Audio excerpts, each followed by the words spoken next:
nice to see you. My name is Kyle, as you said, Nature Kyle, you can call me. I work for a place called Chewonki. Raise your hand if you've heard of Chewonki before. It's okay if you haven't. Maybe some of you have. Wonderful.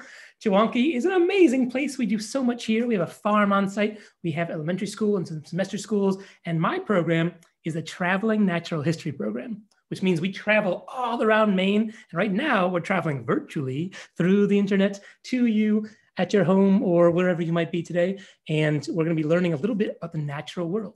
Sometimes we're talking about owls or the sky and the stars above us or the oceans and the tide pool creatures. But today we're learning a little bit about nature art, about how we can look at the world and then break it down into different shapes and elements and kind of translate that into our paper. So we're going to be just playing around with some paper and pen today, or whatever you have, use pencils or crayons, and teaching you a little bit about the basics of art, and then having some live special guests that we can kind of draw along with. And I'll be drawing along with you. Full disclosure here, we are all here to learn and grow. So I am by no means a professional artist. I love to draw. I hope some of you love to draw as well. And if you draw at all, if you ever put a pen or pencil or crayon to a page and make a little doodle, you are an artist. It is not something you have to be super skilled at to be an artist. Anyone that doodles or draws or sketches is an artist, and you should never worry about your art being, too good or too bad. Don't let those questions bother you. Today, it's all about having fun and drawing, and every drawing you do is a way to practice and get a little bit better. So every time we draw, we're getting a little bit better at it, and we're doing it for fun, not for any kind of publicity. So you're welcome to share the art you have or you make with anyone if you'd like, but you don't have to at all. That's part of the fun of doing this in your own home, right? Everything you draw today is free to just keep to yourself if you'd like. I'm going to put up our slides real quick, and we're going to just jump right into some of our little lessons here. So as I said, this is Chewonki's Traveling Natural History Program, and we're doing life drawing or nature art today. And when I talk about art, there's a lot that goes into art, but when I think of the basics of art, there are 7 main things. Real quick, we'll just go over this. There's only a few of us here. I don't expect this to be a big issue. I normally say this when I have a big crowd, but let's make sure we're staying in our seats, keeping ourselves muted, which I see we all have done. Great job. If you have a question at any time, you can either raise your hand and unmute yourself, or you can type it in the chat. I'll be watching the chat box. So if you have any questions about our animals, I'm happy to be answering them as we go along. And if you just want to raise your hand too, since there's so few of us, I'm happy to stop and answer those questions you have as well. But otherwise, let's leave our mics off so we can make sure we can all hear and keep our videos on so I can see your smiling faces. Lovely. All right, 7 elements of art right here, represented as these little squares. And all 7 of these are going to be covered throughout the 3 weeks that we do these art programs. We're going to touch on all of these today, but I'm going to focus on 2 of them, the 2 basics. We're going to start at a very basic part of art and kind of grow ourselves over time. And these 7 different things, I'll kind of make a little note or a little doodle next to each one to show you which one I'm talking about. This is the one we're starting with right here. This is lines. And what I just drew is a line. And I want you all to take your pen or pencil right now and just go ahead and doodle a little line on your paper. It can be a single straight line. It can be a little swirly, squiggly line. That is the basic foundation of art. Putting something to your medium, be it ink or crayon or graphite, and creating a mark. And that mark can be small, it can be little dots, it can be a longer line, but this eventually is going to lead into larger things.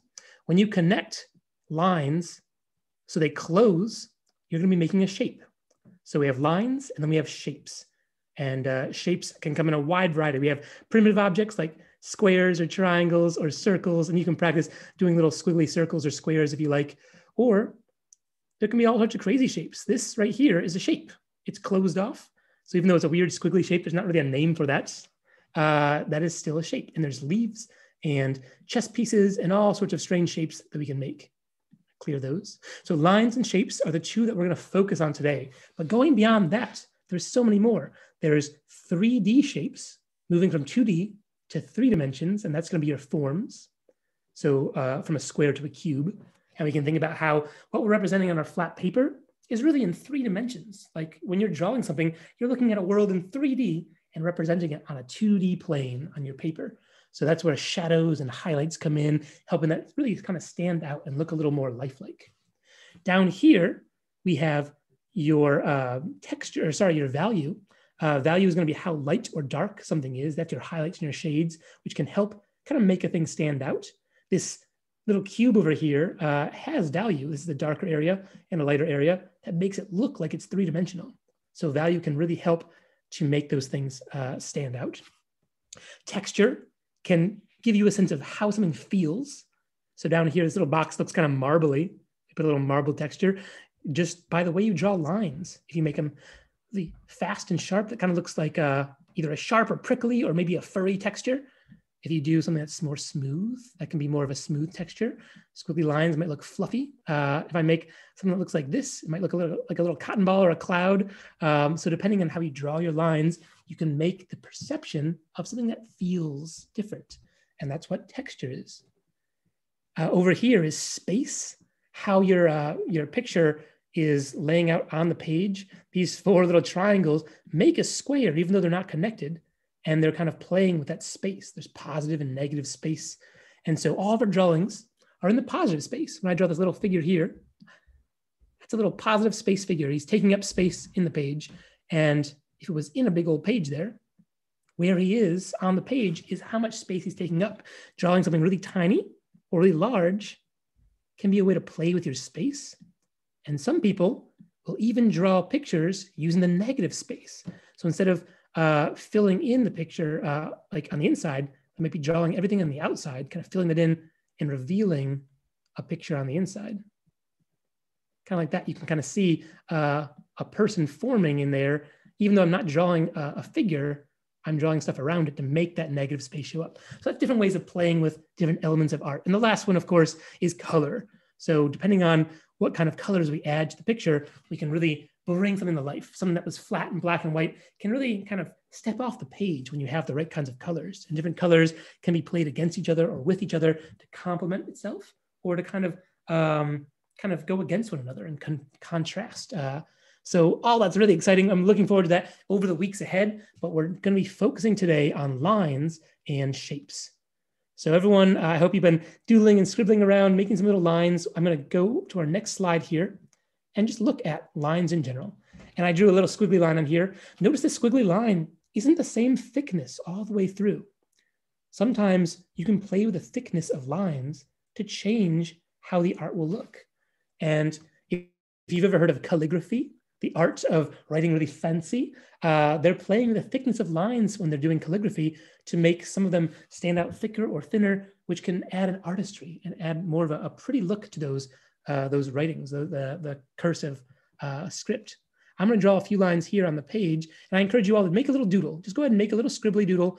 This is just getting us all loosened up. So free form, let your hand kind of roam around the page. It's okay if it doesn't make anything that looks like anything at all. One of my favorite techniques to kind of loosen myself up is to draw squiggles. And then after I draw my squiggles, sometimes just putting little faces in there and seeing how they kind of come to life, making little faces and making little face in a place, little people or objects, depending on where your squiggles showed up. So depending on what you drew, even though it's nothing, it's just nonsense, we can make meaning appear just by adding little faces or little arms and legs. This is just a fun little way to doodle and help your creativity start to flow. Representation in art is sometimes about capturing what is there. It's about seeing what's out there in the real world and then putting it on paper. But sometimes you don't have time to get every tiny little detail. And so representation, getting an idea of what is there, is important. And art can be so much. It can be really 3D and realistic drawing, but it can also be cartoony and fun. It can represent something, it represent an emotion or an image or a mood. So all these little doodle friends that I have here that are showing up are just different kind of abstract moods and emotions that we're kind of playing out on the page. So once you've doodled and kind of drew a few places, got yourself a little loosened up, go ahead and shake that off. And I'm going to move ourselves to the next slide here. And our next slide is a quick drawing that I did of a mosquito. A lot of people think, ew, a bug, a mosquito is not very pretty. But sometimes when you look at things up close, their shapes have a lot of really interesting lines to them. On this mosquito here, there are 3 body segments. All insects or all bugs in the insect world have 3 body parts: a head, an abdomen, and a thorax. And I'll kind of draw a little one next to him. So your head is going to be where the antennae are. Your thorax is where the legs connect. And all insects have 6 legs, although it looks kind of crazy on our drawing here, our more detailed drawing, because all those legs are kind of folded over and kind of on top of one another. So it can make it harder to see those 6 legs. And then all insects have an abdomen. That's where they would maybe lay their eggs out of. And there's the big old abdomen, the big old bug booty in the back there. So I drew kind of a simple little ant. And that's really, really simple, using some lines to connect and make some simple shapes. And then using the lines, just a quick representation of the legs. You can see on this picture, those legs are much more detailed, right? But even a simple little line can represent those legs or those antennae. You can get a good idea just looking at my little red drawing that, oh, of course, that's a bug, even though it's not as detailed as our larger drawing here. And so that's different ways that you can use these lines. And looking at the lines that I have here, notice how different lines make different kind of feelings on this larger, more detailed bug.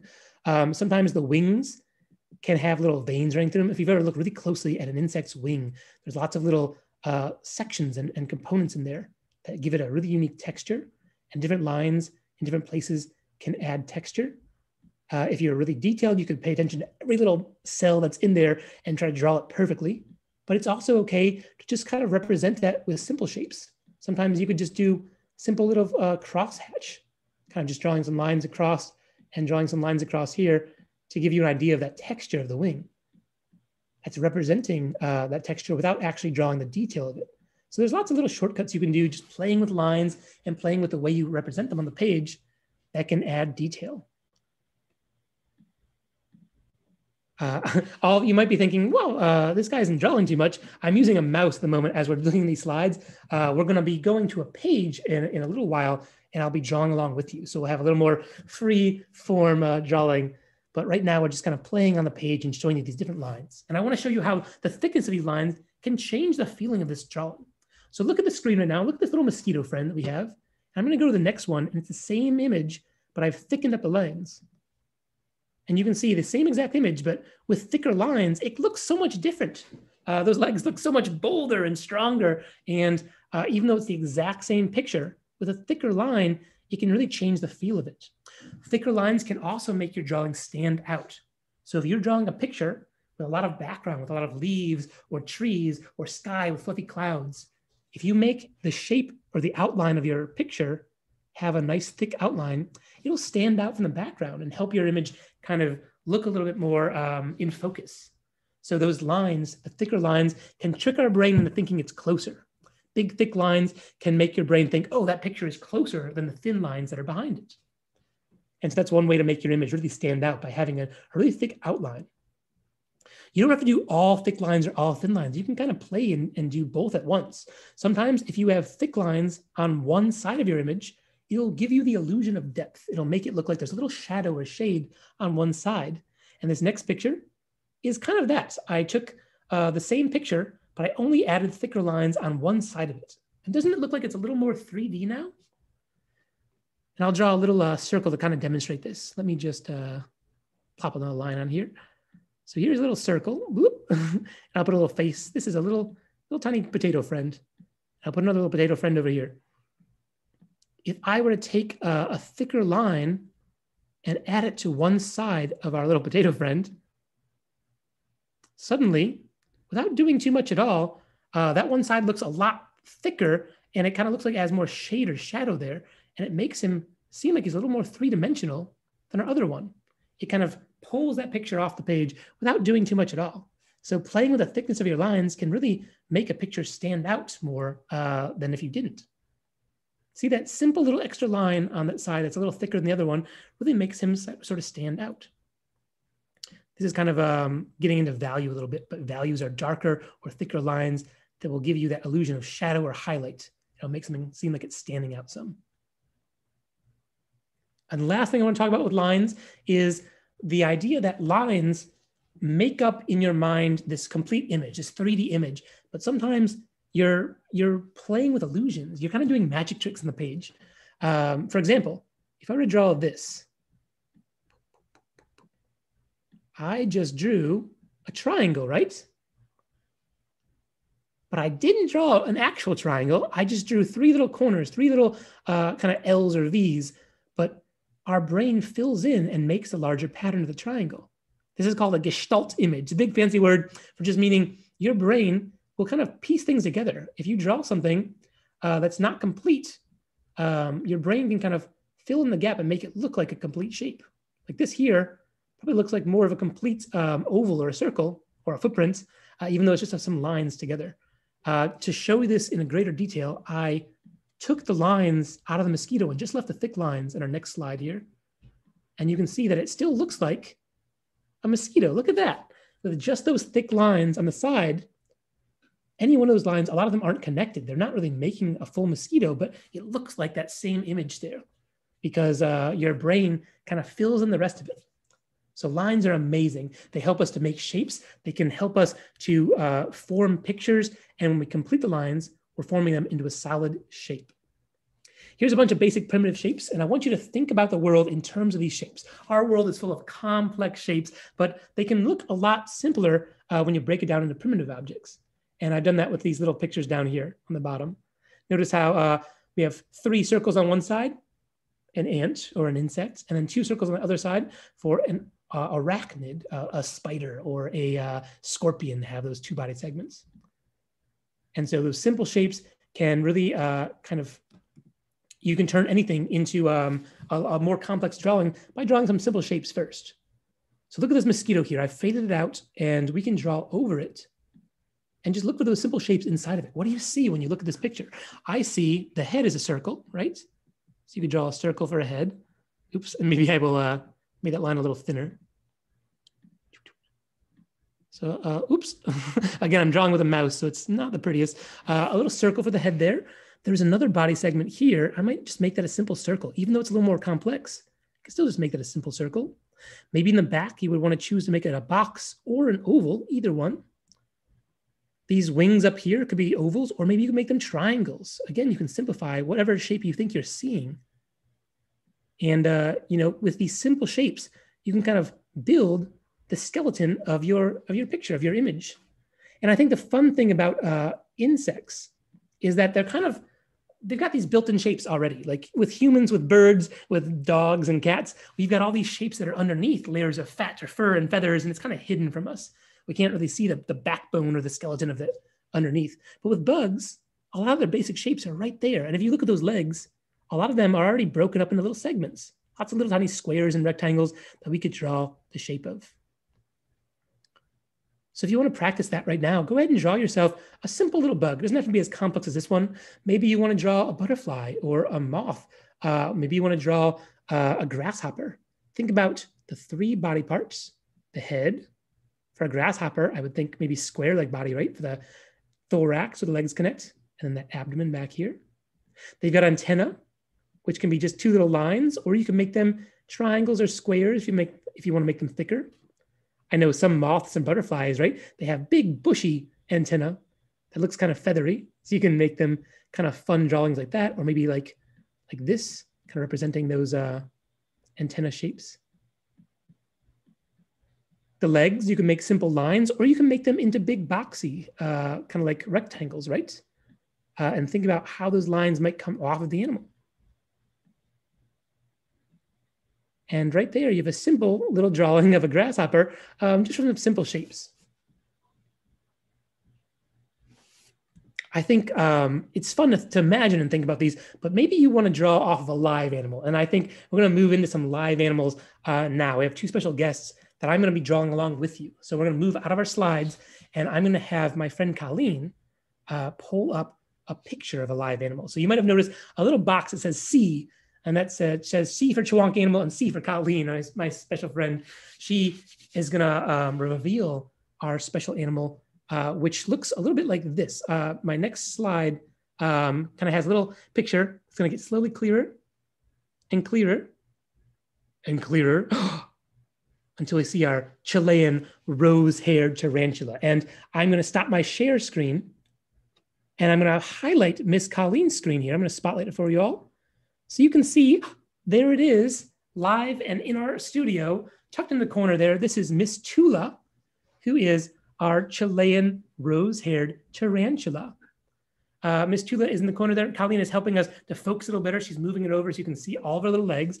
And notice how she kind of looks like a little lump. It's kind of hard to see all of her at once, but that's okay. I'm going to help you and draw along with her. I'm going to change my screen and highlight myself as well, add a spotlight. So now you should be seeing two pictures there. You can see her, all her little legs, and you see my hands. This is a little space for us to draw along. And so to think about drawing a tarantula or any kind of insect, we want to think about those body segments. So think about how many body segments does an insect have? An ant has 3, right? A head, a thorax where the little legs are attached, and a little bug booty. That's the abdomen back there. So an ant would be very simple with a head, a thorax, and an abdomen. But a spider has these 2 parts connected. So our spider friend has one big cephalothorax, or a head and thorax combined, and then one big abdomen in the back. Around that cephalothorax, which is the front part, that's where all of her little legs are attached. It might look like her legs go all the way back, all around her, because they kind of do, but they're all connected to that front part there. So at the basics of our drawing here, and we can draw a bunch of these. I'm just drawing a quick little picture here. You have the front part and the back part, and the front part is where all your little legs will attach. So 8 little legs off of a spider coming off of that cephalothorax. We'll clear this picture here, and we'll do a nice, more detailed one with you. So my friend Tula, she is known as a Chilean rose-haired tarantula. She gets her name from those rosy little fibers, those little bristles that are all over her body. And that might make her look a little more fluffy or prickly than your average bug. Most insects look a little shiny, right? They have those hard exoskeletons. My friend Tula, the tarantula, is covered in those bristles that make her look a little fuzzier. So if you want to play with those lines, instead of maybe a smooth line, you could always make a little squiggly line to make her look a little fluffier if you want. I think where I'm going to start with my drawing of our friend Tula is that cephalothorax, that head and thorax combined. And I'm going to make it kind of like a little rounded box. So I'm going to make it rounded, but kind of like boxy shaped. And I didn't make it perfect, right? It's okay if your drawings aren't perfect. We're always learning and growing ourselves. So this kind of gives that natural shape. It's a little wider in the front, and it kind of narrows a little bit in the back where it connects to her abdomen, her little spider butt, her little spider booty. And that's a big, big abdomen in the back there. So you can draw a big old circle or oval in the back. So that's 2 basic shapes that we have that make up our 2 basic body parts. Now, the cool thing about her legs is that you can actually see them in little sections, right? They look like a bunch of little circles or little squares. So they can kind of give us an idea. Oh, and she's stretching out. Look at her stretching her legs and giving a little wave to us. Thanks, Tula. She just extended her front 2 legs, and I'm going to draw them now. I'm going to put a little box where they connect, kind of a quick little box on each side, or you can do a little circle if you want. Either way. And then I'm going to draw another little circle off of that, or a little square. Either one. You can do a circle or a square. And it's okay to look a little fluffy because her legs are a little fluffy. You could always make them a little kind of squiggly looking around it if you want to represent how fluffy they are or bristly. And she extended her legs out. So I'm going to draw another little one that's sticking out in front. Boop, boop. So those are 2 little legs that went off. I put 3 little segments. You can count. She might have 4 there if you look very closely. There's one that's really close to the body, and then 2 more that are coming off. And you can even see the little lines that break up those shapes. It's very useful. And I'm going to draw the back legs, which are really close to that big abdomen in the back here. So I'm just going to like almost have them connected. I'm just going to draw a little line up or a little square that's just riding along the edge of the abdomen. And I'm going to do another one, a big fuzzy one following the edge. And I'm going to do one more coming off the back there. And it kind of looks a little silly right now. We just have 4 big long legs and her little body in between. Now I'm going to do a 3rd set of legs in between these. And I'm just going to have it come straight off the side. 1, 2, 3. 1, 2, 3. Remember, you can do these as ovals or squares or even triangles if you wanted. You could always make a leg like that if you wanted. Remember, this is representational. However you want to draw this is fine. You just kind of want to see what you're seeing, think about the shapes that you see, and then represent it that way.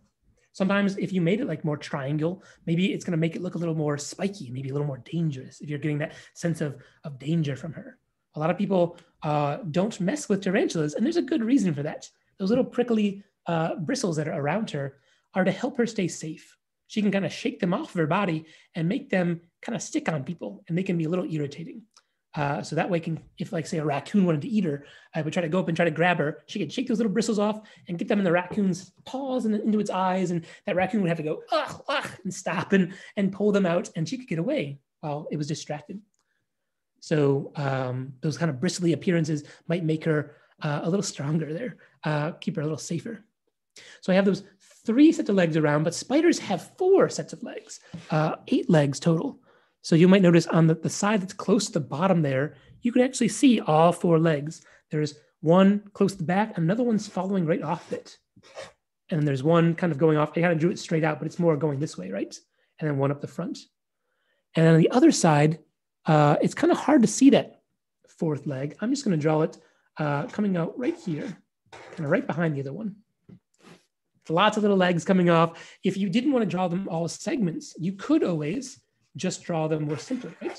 You could always just draw your spider with simple little lines for legs, like 1, 2, 3, 4, 1, 2, 3, 4, which is much more representational, a much more simple drawing of a spider.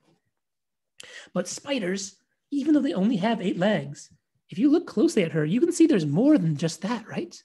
Miss Tula there has 2 more little appendages in front. And I'm going to put them on top of her face there. So she's got these 2 little things popping off, almost like 2 big old buck teeth there. Those are 2 little arms or pedipalps that are going to help her to pull food to her mouth, which is on her belly. So even though spiders have 8 legs, they have 2 additional, looks like little legs, but they're actually like little arms almost. They can help pull food to the mouth. They're mouth parts.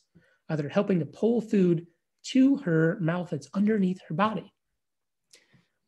Her eyes are really close together. Some spiders have big, big eyes that are spread apart, but our spider friend has a bunch of tiny little eyes all kind of focused together in one spot.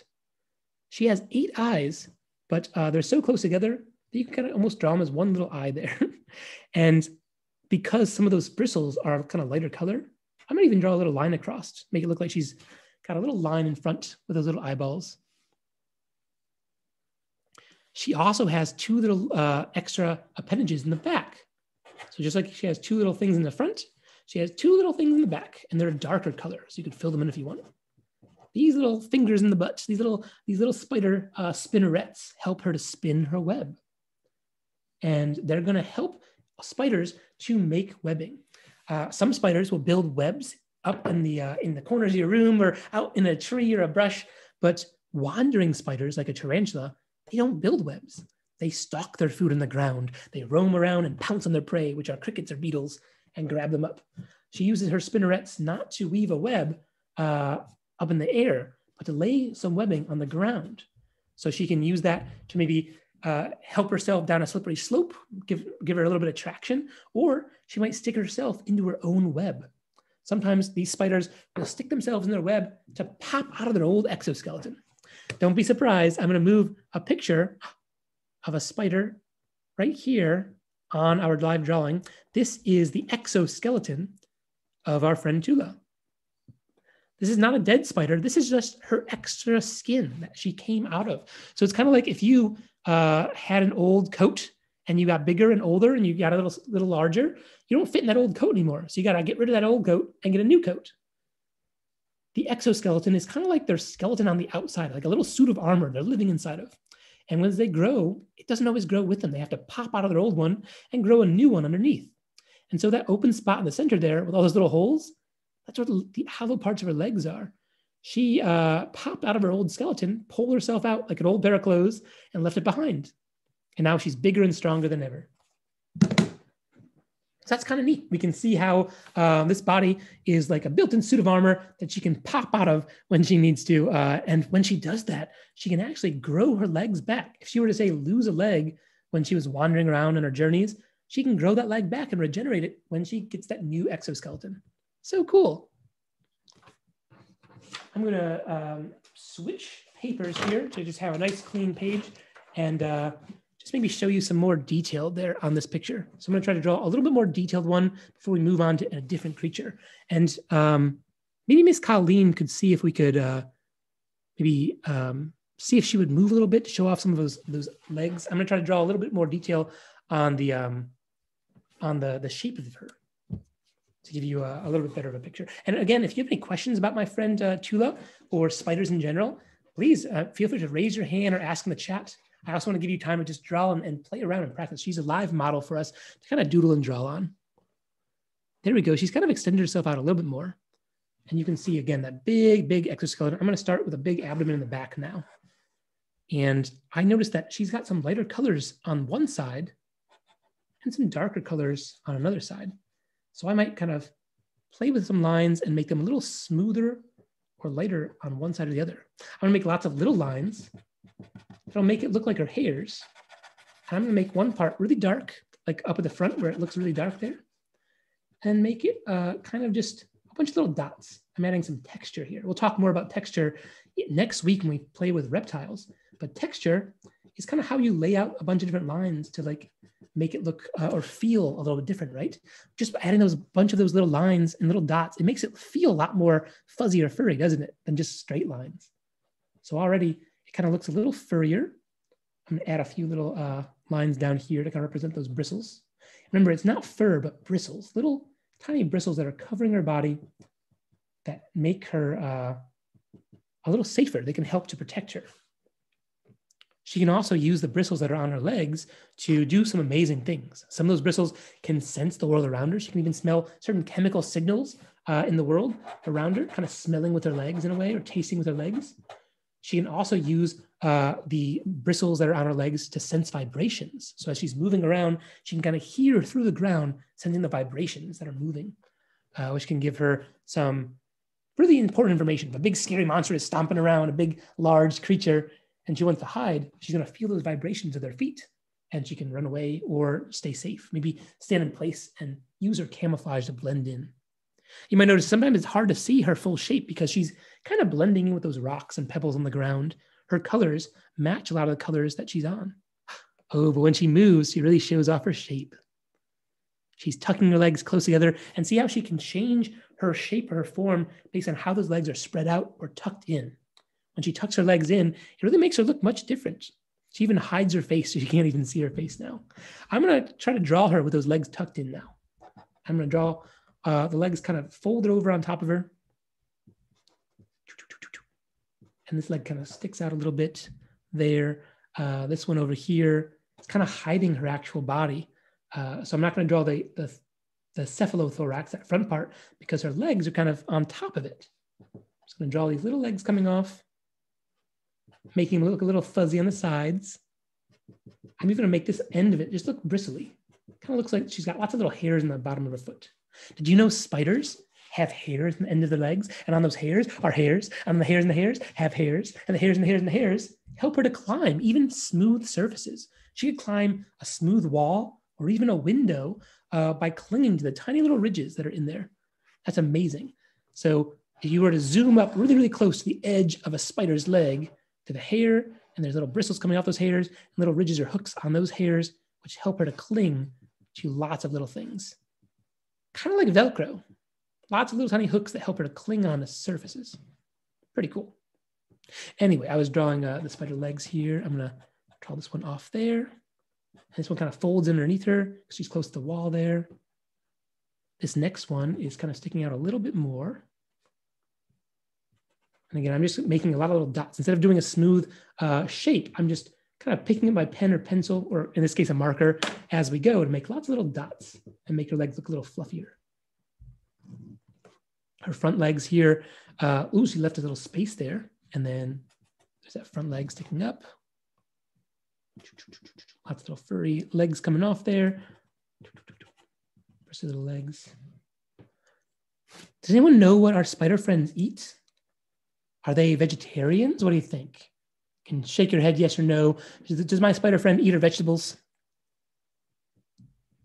No, she's not a vegetarian. She's a carnivore, which means she is only going to be eating meat. And her meat is a little different than our meat. She's not eating bologna sandwiches or turkey. She is having delicious bugs, usually in the form of little bug smoothies. She's going to grab onto, say, a cricket or a beetle, and she's going to sink her fangs into it. She has hidden fangs that are tucked away underneath, right under those palps there in the front, her little mouth parts. And when she sinks those fangs in, they're going to allow her to inject a venom into the insect. This creature is a venomous creature, and she's not defanged. She could theoretically bite us and inject the venom into us. If it was injected into an insect, it would liquefy the insides of an insect. But for us, it would just be like a bee sting. You know, she's has enough venom to make us go, ouch, that hurts, but not enough to cause us any long-term damage. However, we still would be very careful if we were handling our friend Tula, because not everyone knows if they're allergic to a spider, right? You might have been stung by a bee a bunch and know if you're allergic to bee stings, but not everyone knows if they're allergic to tarantula stings. So we're always very careful when we're handling her, and we make sure that she feels comfortable. She's never bitten anyone here, even though she has the ability to, because she feels comfortable around us. We're making sure that she has lots of space, plenty of food, plenty of water, and just like all living animals, we treat her with kindness and respect, even if she looks a little bit different than us. I'm just going to put two little eyeballs here, even though she has more, just kind of make her look a little cuter, more representational there. And there's my little picture of our friend Tula. I might add a little bit more darker lines in certain areas to kind of make her have more shade or shadow. Those extra darker lines can make her kind of stand out more. Be able to fill in a little bit more detail around the legs to make it look a little fluffier. But again, you can add as much or as little detail as you want. All those little lines can just help you to have that shape of our spider. And it doesn't really look like a spider sometimes, right? Those legs look so poofy, it almost looks like a stuffed animal, which is what I love about tarantulas. They're so much fluffier than your normal spider friend. I'm going to see if I can, let's see here. Oh yeah, I'm going to open this little box that I have and just bring it back under to show you those fangs that you can't see on her, but we can see sitting right next to it. So next to the box there, this is her belly, which is popped open, and what will be over this belly are those fangs. That like reddish thing there, those are the mouth parts of the tarantula, the palps with the fangs, and they're like, look like really big, almost like little claws that are hollow. I don't know if you can see them. There's a little dark line there. It looks like a big old claw. See that? Look at that big sharp fang. And that's what she uses to inject the venom into her prey. Looks very scary in that view, but you never really see it because it's tucked away, hidden under her belly where her mouth is.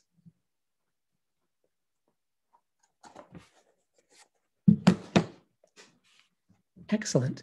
I'm just checking the chat. I don't see anything in the chat about questions. Are there any questions about my spider friends or anything that you want to learn more about in terms of how to draw a spider? I can play around with a few more different kinds of these drawings if you want. And then we're going to move on to another special guest to try a different kind of drawing, different shapes of a different insect. Rachel, did you have a hand up or was that just a checking the screen? Okay, looks like we're good there. Lovely. I never knew that the tarantula has the mouth and the belly. Is that all spiders? Most wandering spiders, and I think most spiders in general, are going to have the mouth that it's on the bottom part of the cephalothorax. So the cephalothorax is the head and the part where the legs attach, and so it makes sense that that's where the mouth is. It's just tucked under, and I think you see that more in the wandering spiders because they are jumping onto their prey, and when they jump onto it, they pull it to that. When all the legs kind of come together, they're holding it right against the belly where the mouth is, so they're able to like more efficiently bite it and hold it there. Oh. So if I were to draw a belly real quick, let me just, so there is the underside of a spider, and you'd have those little pedipalps, which are actually like these little, kind of like little mini legs that kind of stick out and they can fold over. And then underneath those palps, this is where the fangs would be kind of tucked in down there. Looks like a little, like a sharp, kind of like little line there underneath. And then the mouth would be right there, and all the legs kind of come off around it. So like all of the legs are kind of coming off in a little radiating pattern off of the bottom of that part. And then she's growing legs inside of her that pop out? She's growing kind of like how we have skin underneath our skin. If you get a sunburn and you peel your skin, yeah, you don't just like lose all your skin and have bones underneath. You've got more skin underneath. And so she's got layers, and she's growing a fresh layer underneath her hardened outer exoskeleton. So once the exoskeleton pops off, there's a soft kind of squisher layer that will harden up once it hits the air. And so she'll leave the old one. Usually when they come out, they're kind of soft. Sometimes they even look white or clear. They have like a translucent look to them. And over time, with the air, it'll kind of harden up into a more solid exoskeleton. Wow, thank you. Yeah, all arthropods are doing this. So your crabs and your lobsters will shed their exoskeleton and come out. All your buggy friends, your insects, your millipedes, they all lose those exoskeletons and grow new ones underneath. And by doing this, they all have the ability to regenerate, growing new limbs and legs, which allows them to kind of have like a checkpoint, almost like a video game. Even if they lost a bunch of legs, they can grow them back next time, as long as they have enough energy to make it to that molt. All right. I'm just going to draw a few simple shapes here, just to give some people ideas for like simple spiders. If you ever want to do like a simple spider shape, again, you can do like kind of like a vase shape for some of those longer, leaner spiders with a little tiny head up here. And again, they usually have two little pedipalps, which is where like the mouth parts would be for holding on, and long legs. Usually you can do two in front and then two in the back, always coming off that front part though. A common mistake would be to like draw a spider and then have the legs come off the back. You would never see a spider have that in the wild because they always are connected to the front part where the head and the thorax are combined. The only time you would have legs coming off this part is if there was another abdomen back here, like an insect, which would be your thorax here, your head, and your abdomen. Oh, thank you so much, Rachel, for joining us. And sorry, I have to leave a little early. I am going to take this time now to ask Miss Colleen to switch to our next animal friend. And I'm going to switch our view real quick to show you a close image of our animal friend. So I'm going to share my screen. Can you all see that screen share now? Lovely. There is our dear friend Tula up close and personal. And you can see better those little mouth parts in the front. So that's the palps. And then those two smaller legs that are in front are her pedipalps, those little like arms. And then going in the back, there are 8 legs, 4 on each side. You can only see 3 on the left-hand side and 4 on the right-hand side. So sometimes people look at spiders and they go, wow, these spiders have 10 legs, not 8 legs. But they really only have 8 true legs and those 2 little fake ones in the front. Super cool. But our next special guest looks a little bit different. They have only 6 legs and 2 little tiny antennae. And sometimes their 2 front legs look like very long antennae. They put them out, stretched in front of them, and look just like a stick. So this is a picture of one of our live guests that Miss Colleen is getting ready for us now. We'll bring them up in just a moment. But I want you to look closely at this picture because you can see an adult and a baby.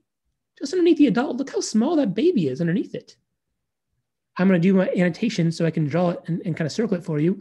But right here is a little baby. Look how teeny tiny. They hatch out of an egg about this big, about as big as this little tiny red dot. And once they hatch, they're immediately the same size as that baby that I just circled. So they kind of clown car out of there, just and their bodies extend out and harden and have a decent size after leaving that little tiny egg. They were kind of compressed in there.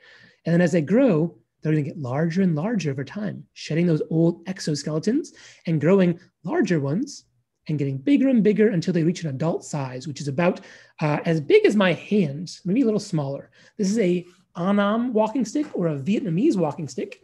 You can find walking sticks here in Maine, but they're about half the size of the ones that we have here at Chewonki. I'm going to stop sharing my screen here and go back over, and Miss Colleen has lovely, one of our walking sticks, maybe 2 of them in there on display so we can see. We put some lovely green foliage down there. That green leaf that you see is what they've been eating. It's their food source. Unlike our tarantula, which was a carnivore, these are herbivores or plant eaters. And they're going to have a little mouth part, kind of like a little cheese grater. That's just going to nibble on the edge of the leaf and take little trimmings of it. They literally could not bite you. They're so kind, and even if they wanted to be mean, they don't have the mouth parts to bite. Just it would feel like someone lightly rubbing their fingernail against you. It just can't really hurt you because their mouths are designed for taking little nibbles of green leaves. Their favorite foods are oak leaves or wild raspberry leaves, and we feed them romaine lettuce in the winter, which is nice and full of water and helps them stay hydrated and nutritious. They have all the nutrients they need from the food. Miss Colleen is thankfully kind of playing around with it because the light source and the way they have those legs can make it hard to focus because their legs are spread out so much further. There, she just pulled it over to another walking stick, and you can see the long length of the body. And I'm going to help us draw that here. I'm going to use a pencil instead now, instead of that marker, and draw the lines, the body segments. It can be harder to see these body segments because it all looks like one big stick. This walking stick is trying to be just like a stick. She's using her body to camouflage and blend in and look like the sticks above. So her body parts are one tiny little head. It's kind of like an oval in the front. And right now her head is hidden by legs that are extending out. She's got 2 big long legs. She's put out front to look like 2 long branches. Behind her is a big long rectangle of a thorax where her legs are connected. And she's got 2 little legs that connect up front, 2 little legs that connect in the middle, and 2 little legs that connect in the back. And you can see those back 2 legs kind of extending off, right? And you can see those middle 2 legs kind of coming off here. And those front 2 legs she has sticking straight out in front of her that kind of come together and makes it look like she's just one big long stick. So she's using that to kind of blend in and hide. And then behind that, you have an even longer abdomen. Her abdomen is a big, long, stick-looking thing. It even looks like it has a little break in the back to make it look like a broken stick.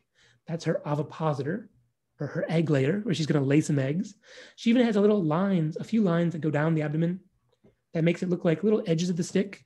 And that's just allows her to kind of turn and bend that abdomen in the back there. But she does feel and look just like the texture of an old stick. Her little leg joints, you can kind of see there's like a little mark, either a circle or a square where they connect there. And then they get long and thin as they go out. And they're long little legs, and they extend, kind of curve at a little elbow joint to wherever she's standing. This one looks like it's sticking back there. I guess this one was actually more up front there, so you can cross that out. So you can see this long, long body. There's like a fake line here that makes it look like more of a branch. And you can play with the walking stick, the thickness of these lines. I'm noticing the top part on the back there looks a little thicker because it looks like a little more shadow on that side, a little more light on the other side. So if I make that line a little thicker, it might make her stand out a little bit better. So that's just a quick sketch of walking stick. I'm going to get a different piece of paper to draw a little bit more detailed there. I'll do it with a marker so you can see it a little more clearly. The head is pretty difficult to see in this shot. So I'm going to quickly put us back on our shared screen so we can see that head shape. So go ahead and look at this picture and see the shape of that little head. And I'm going to draw it really quickly on my smaller screen. I'll pop it back so you can see that when we're done here. But it's like a weird little kind of oblong head. And it's got 2 little tiny circle eyes on either side. I'm going to draw one circle and one kind of half circle and make it kind of sticking up. She has 2 tiny little antennae that stick up in the front. And her mouth parts are kind of hard to see here. They're kind of hidden in front, a little boxy thing. And she actually even has 2 little horns that are sticking up behind her eyes. And then where her head connects, it kind of looks like a little bow, kind of like a branch of a stick, where those 2 little arm parts would connect. So I'm going to stop sharing again, and we'll go back to our picture there. And you can see what I kind of drew. So the head there, those 2 little eyeballs, one on either side. I drew one of them as like a half circle on top of it to kind of give you the idea that these eyes are bulging out. They're kind of sticking up like goggles on top of this creature. A lot of insects have these big domed eyes, like goggles. Sometimes they can look really big and large in an insect. Sometimes they can be very small, like on a walking stick. And behind those eyes are these little triangles. There's a little like thorny protrusions. They almost look like little mini antennae. And she has some smaller antennae that stick up in front. What looked like a really large antenna, as you can see in the picture here, she's kind of extending right off the image. Those are her legs. So she has her legs sticking out straight in front of her that are kind of making her head a little harder to see. It's kind of got her legs sticking right out in front, kind of making it harder to see. And then her body goes back, and then you can see that part where her other legs come off. Big, long legs. Her legs are like large little rectangles that come out. They have some little spots on them. If you look really close to the texture, some of her texture is a little spotty. Sometimes maybe it has a little bit of lines around it to make her look more like a twig or a bark of a tree. The cool thing about our walking stick friends is they change color and texture as they get older. When they're younger, they're actually a bright spring green, kind of like a green of a new branch. And when they get older, they turn that older brown color, like an old brown twig. So they're changing color to match the growing twigs and leaves around them. So neat. For these walking sticks, because they are such a stick, you don't have to draw them in super close detail. If you're having a hard time seeing that detail, you can do something as simple as drawing little lines. So you can follow along with me if you want to draw a simple line stick bug. So take your picture and draw one little line, and then draw another little line, a little space in between it, and then draw another little line that goes back. And then the space between, draw little circles on each side. Boop, boop, boop, boop. Boop, boop, boop, boop. And those 6 little circles are where the 6 legs come off. So we can draw 1, 2 little legs coming off there, 2 little leg segments, 1, 2. And then you can draw 1, 2, 1, 2. Put the legs there. It looks like a giant stick figure right now. And then up in the front, stick bugs love to put their legs out up front. So we're gonna put them straight ahead. 1, 2. And then we're gonna put a little round head right in the front there. That's where their tiny little head is. And you can add 2 little lines for little antennae if you'd like.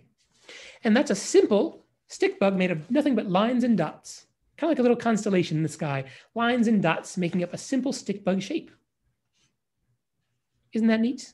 Those big long legs can turn in so many different ways. So maybe your stick bug is laying straight out like this, but maybe you've got a stick bug that has their legs up and folded like that. And maybe those front legs are even folded as well. You have their little tiny head.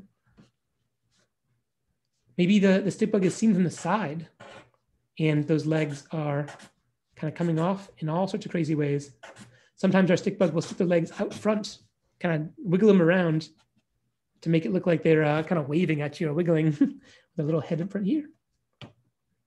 So stick bugs are fun because they're like the stick figure of the animal world or the insect world. You can draw them in just little lines or stick forms, kind of like how we draw a stick person. The stick bug version is a little round head and a long body segment. You got your abdomen back there. You got your 6 legs and your 2 little antennae. Those are amazing. Yeah, lots of fun ways to represent these different kinds of bugs in our animal world. And these are just to get us started. I love that you guys got a chance to kind of dive into shapes and lines with us today. And next week, we're going to be going into reptiles. We're going to be thinking about more of the texture and the form of these reptiles, different kinds of scales of turtles and snakes and lizards, and how you can kind of add shadows and highlights. We didn't even talk about that because we'll talk about that more with the others, but like adding some color. I have an orange color here. You just put a little bit of color on one side of your drawings. Sometimes that can really make it kind of stand out, just like how we had thicker lines on one side can make it look more 3D. So a little splash of color can really sometimes make your drawing kind of stand out. Stick bug would never be orange, but maybe they're in a sunset up in the sky on the canopy, and they're in some bright orangey red light, and it's kind of reflecting off their bodies. And you have a little bit of that orange color on them. That's awesome. Let's see hers. Oh, look at her. Lovely. Well done. Yeah, you're more than welcome to share. I'm going to switch my view so I can see it better. Look at that. I love it. Oh, wow. You have the face there and the head and where it connects. Very good. It's a nice up-close version of our stick bug head. That was great. How long do stick bugs live? It does vary depending on the species. Stick bugs that we have in captivity here live for a handful of months. They grow up to adult size, and they'll live for a few months more before they're, passing on and laying new eggs to have new babies in there. Oh, look at that. I love the extra little textures you have in there. You added a bunch of different lines and dots to represent the texture of that stick bug. That's really cool. Lots of lines can do different kinds of textures. Little tiny dots can make it look like a smooth or rough pattern. Sometimes sharp little shapes can make it look furry or hairy like our tarantula. You can do all sorts of fun things. If this was a bristly tarantula, I might draw lots of little squiggles on those legs and make him look like he's got really squiggly, bristly legs. Or maybe even just simple little lines across there would make it look like he's got prickly legs. See that? Lots of fun ways to play with your textures. But our walking sticks, the really fun fact about them is all the walking sticks we have at Chewonki are all female. We don't have a single male, but they're still laying eggs and having babies all the time because they have a special ability to clone themselves. They can do something called Parthenogenesis, which means they lay a little egg. Their eggs look like, kind of looks like this. Looks like a little capsule with a little top. And they have got little like kind of marbly patterns on them, but they're so small, they're only about that big, as big as that little tiny dot, as big as a freckle. Ooh, I like your stick art where the lines and the dots. And you have your name, you signed it. Always a good thing for an artist to sign their art. Oh, and I see another one right behind you. Yep. Thanks for sharing. Oh, move it over a little bit. I can only see the paper. I have to back up a little bit there. There it is. Oh, you got a stick figure there. I love it. Little dancey legs. Nice. I can see all those different body segments there of the legs. You guys did such a great job. Yeah, they did. Well, I'd like to thank you so much, Mr. Ryan. Oh, look at there's Ren's. Ren, that's excellent. I love it. I can see that you used a darker line on the bottom there and you made it look like there's more shadow down there, which really helps to pull it out. And you can really see where those legs are connecting and coming together. It looks great. Well done. You're talented. Thank you so much for sharing. And if you decide you want to come back next week, we're going to have reptiles to draw. So that's going to be lots of fun. We'll be getting larger and larger animals as we go. So we started small, and then next week we'll have some medium-sized animals. And our final week, we'll be seeing some big feathery owls. So lots of fun, exciting models to draw after. And we'll continue to grow our idea of those 7 elements of art. So we learned about lines and shapes today, and we touched on a little bit of other things like value and texture. We'll get more into that next week. And then we'll hopefully have all 7 covered by the end. Thanks so much for sharing. I love people holding up their art and showing them. It's always a challenge by choice. You're free to show it or not. It's totally fine to be playing and drawing these on your own, but I love to see the work you guys are doing. It's so great. Thanks so much. Wonderful. Thanks you guys so much. So we're going to sign off and maybe we'll see you guys next week, okay? Thanks so much. Thanks for joining us. Again, if you guys come back next week, we'll see you then. And if not, thanks so much for joining us this week. Whenever you're done and ready, if you have no other questions, hi. You're welcome to press a little red button on the bottom to sign out. But if you have any questions, any final thoughts, I'm happy to field them about our walking sticks, about our tarantulas. But otherwise, thank you so much for joining us. Thanks so much, Kyle. Bye, you guys. Take care, Katy.